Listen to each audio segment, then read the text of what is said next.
Measures of central tendency क्या होता है, क्या आइडिया? स्टेट्स का पोर्शन तो हमने पढ़ा है ऑलरेडी। किसमें? इकोनॉमिक्स। वही है लेकिन लेवल थोड़ा सा अप। अब अपन बात करते हैं मेजर सेंट्रल टेंडेंसी क्या है? तो अच्छा ये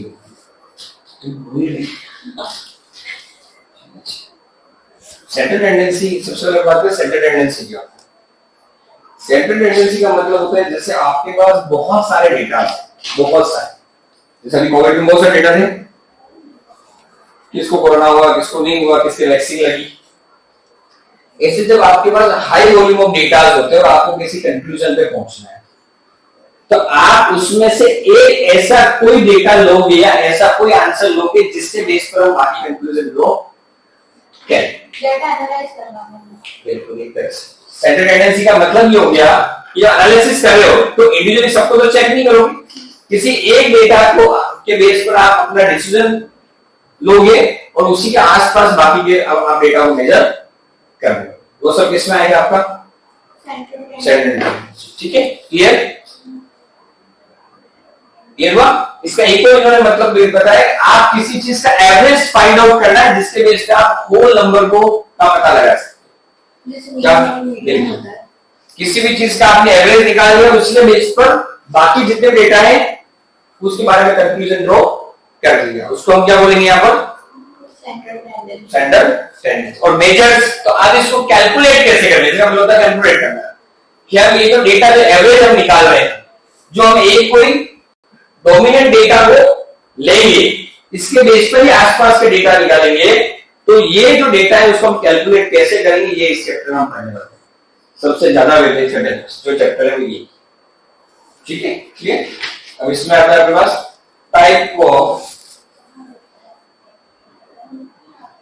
टाइप्स ऑफ एवरेजेस। ये बताया था मैंने, सेंट्रल टेंडेंसी हम लोग क्या एवरेज निकालता है, तो कितने टाइप के एवरेज होते हैं? मेन सबसे पहली बात तो ये,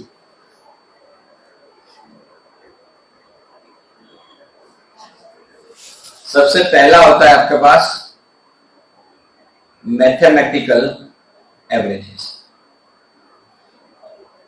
आपके पास कंडीशनल एवरेजेस, और तीसरा जो आने वाला है वो है कॉमर्शियल एवरेजेस।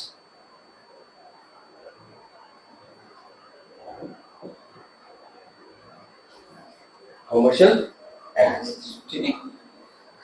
अब मैथमेटिकल एवरेज के अंदर जो सबसे पहला आता है उसको बोलते हैं सिंपल एवरेज। सिंपल। सेकंड जो आएगा उसको हम बोलेंगे सिंपल एवरेज बोले, या फिर अरिथमेटिक मीन। अरिथमेटिक। फिर अगला आएगा ज्योमेट्रिक मीन।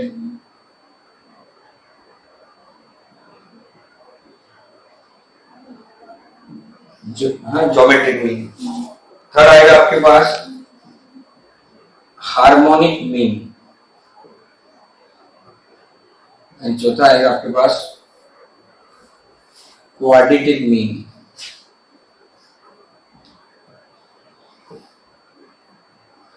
ठीक, मीन। ये चारों का आएंगे आपके मैथमेटिकल। ठीक है। कंडीशनल के अंदर सबसे पहला जो आएगा उसको बोलेंगे अपन मोड। सेकंड हम बोलेंगे मीडियन। ठीक है, मीडियन। ये एन मीडियन है ना।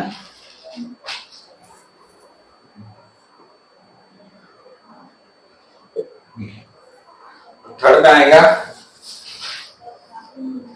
Partition value. पार्टीशन वैल्यू, ठीक है। उसके बाद इधर कॉमर्शियल मीन के अंदर भी डिफरेंट आपको दे रखे हैं, फर्स्ट 2, 3 और 4। इसको बाद में अपन देखते हैं मैथमेटिकल में। सिंपल एवरेज इसको mathematic mean, geometric mean, harmonic mean है, क्वाड्रेटिक मीन। फिर बात है कंडीशनल एवरेज जिसके अंदर आता है mode, median and then commercial average जिसमें आता है moving average, composite average, progressive average and moving average. इन सब में आई थिंक सो सब समझ था। मैथमेटिकल एवरेज है मैथमेटिकल एवरेज।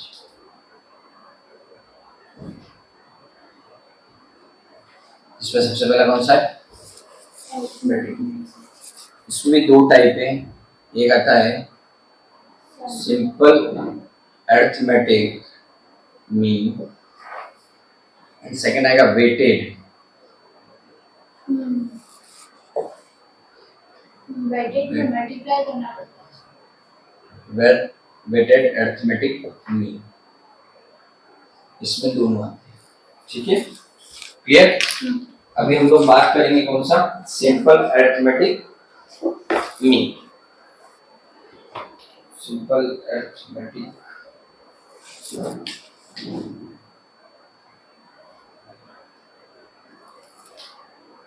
अरिथमेटिक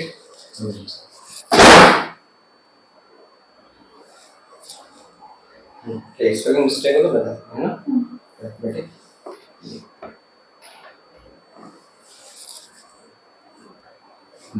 अब देखो, सिंपल अरिथमेटिक मीन जब हम कैलकुलेट करेंगे उससे पहले हमको तीन सीरीज पढ़नी पड़ेगी। डेटा किस किस फॉर्म में आपके होंगे? नॉर्मली जो डेटा होते हैं वो एक इंडिविजुअल सीरीज के फॉर्म में होते हैं,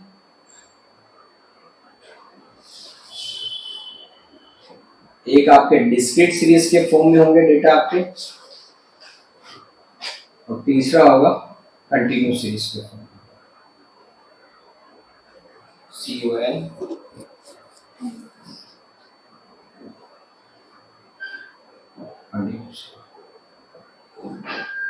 तीन सीरीज में आपके डेटा होंगे, और इन्हीं तीन सीरीज के अंदर जब आप अपन कैलकुलेशन की बात करेंगे तो यहाँ पर तीन मेथड लगते हैं। एक लगता है आपका डायरेक्ट मेथड, दूसरा लगता है शॉर्टकट मेथड,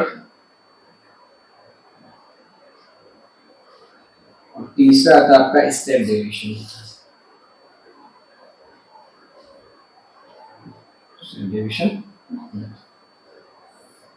ठीक है, पहले ये पर समझना पड़ेगा, देन फिर पहले जो बात करेंगे वो करेंगे इंडिविजुअल सीरीज। सबसे पहले ये सीरीज क्या होती है वो आप देखिए। जब भी आपको डेटा दे रखे होंगे वहां पर सिर्फ डेटा की ओनली एक्स वैल्यू गिवन होगी। क्या होगी? अब क्वेश्चन देते हुए एक्स वैल्यू क्या होगी? जब आपको सिर्फ वेरिएबल दे रखे होंगे, जब आप मेजर सेंटेंस के अंदर जब आप अरिथमेटिक मीन की बात करोगे और सिर्फ आपको क्या दे रखा होगा? Only x value. X value मतलब ओनली वेरिएबल आपको दे रखे हैं, ओनली डेटा आपको दे रखे हैं, आपको फ्रीक्वेंसी गिवन नहीं। फ्रीक्वेंसी का मतलब क्या होता है? कौन सा डेटा कितनी बार रिपीट हो रहा है वो आपको गिवन। अभी सिर्फ क्या दे रखा होगा? तो इसका मतलब कौन सी सीरीज है आपकी? ये आपको आइडेंटिफिकेशन करना पड़ेगा।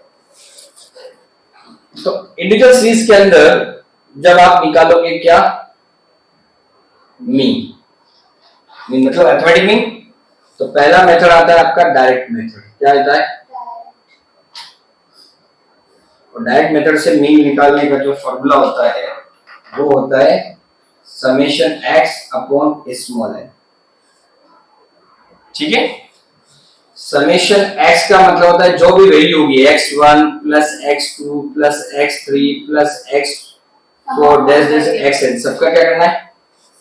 सम। और n का मतलब होता है नंबर ऑफ आइटम। ये जितने भी है जिनके अभी आपने टोटल की इनका कितने, वो सब किसमें आएंगे आपके? डायरेक्ट। ठीक है, सेकंड जो चीज आपकी होने वाली है जिसको हम बोलेंगे शॉर्टकट मेथड।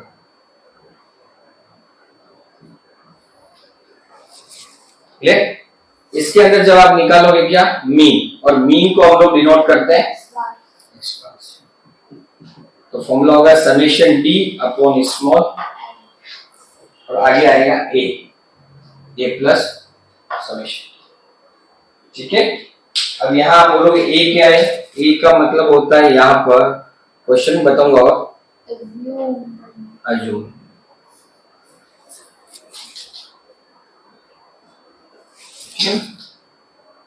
अज्यूम मी, या फिर मैं इसको ये भी बोल सकता हूं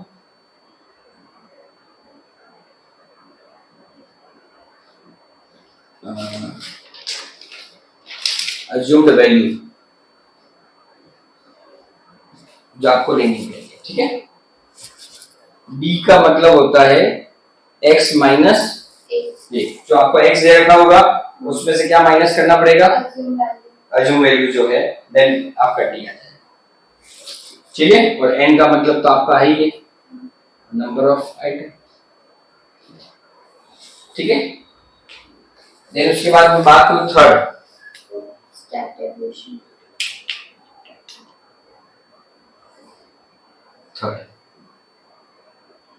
स्टेप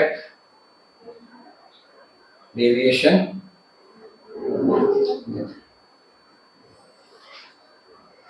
ठीक है, इसके अंदर जब आप मीन निकालोगे तो मीन क्या आएगा आपका?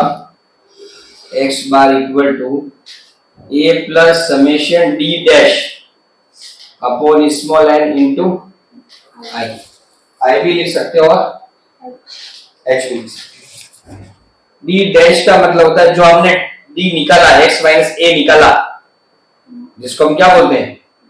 Upon i।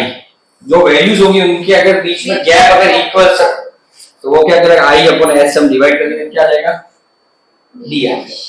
ठीक है, n पता है ही हमको, ये पता है, इस तरह से हम लोग